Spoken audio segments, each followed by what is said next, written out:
Israel's Ministry of Intelligence presented their government with a concept paper that suggested Palestinians could be moved out of Gaza and that Canada itself could accept them as refugees. What do you say to that idea?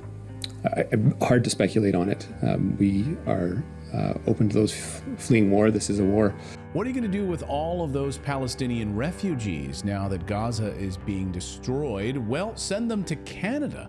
Yeah, you think I'm making this up? No, it's actually an Israeli policy paper that's being floated, a concept paper that argues that Canada would be the ideal candidate to house hundreds of thousands of Palestinian refugees. So all of these Palestinian refugees to Canada. Did you just hear that? Canada could take in 500,000 Palestinian refugees. Does Immigration Minister Mark Miller have any idea what this decision might do? This terrible war that is unfolding in the Middle East has caused loss of humanitarian lives of children and will invite a refugee crisis. Seeing the images coming out from the Israel-Palestine war is heart-wrenching. But what is the cost of this proposed migration influx? Surely it's not at the expense of Canadian freedom and lives. But did you know why this is the case? Thanks to this tweet done by Prime Minister Trudeau back in 2017 that read, "To those fleeing persecution, terror, and war, Canadians will welcome you, regardless of your faith. Diversity is our strength." In today's video, we will focus on the idea that Canada could be welcoming up to 500,000 Palestinian refugees, and why that's a horrible idea for Canadian citizens and the Canadian economy. Since the Second World War's end, Canada has embraced 1.2 million refugees through diverse programs. For instance, in 1956, as Soviet forces crushed Hungary's uprising, Canada stepped in, offering 37,000 Hungarians free transport. Moreover, in 1968, when Czechoslovakia faced invasion, 11,000 Czech refugees found solace in Canada. In 1972, amidst Uganda's expulsion of Asians, Canada welcomed 7,000 after setting up a special office. Then, the communist victory in Vietnam triggered a crisis, leading Canada to host over 65,000 refugees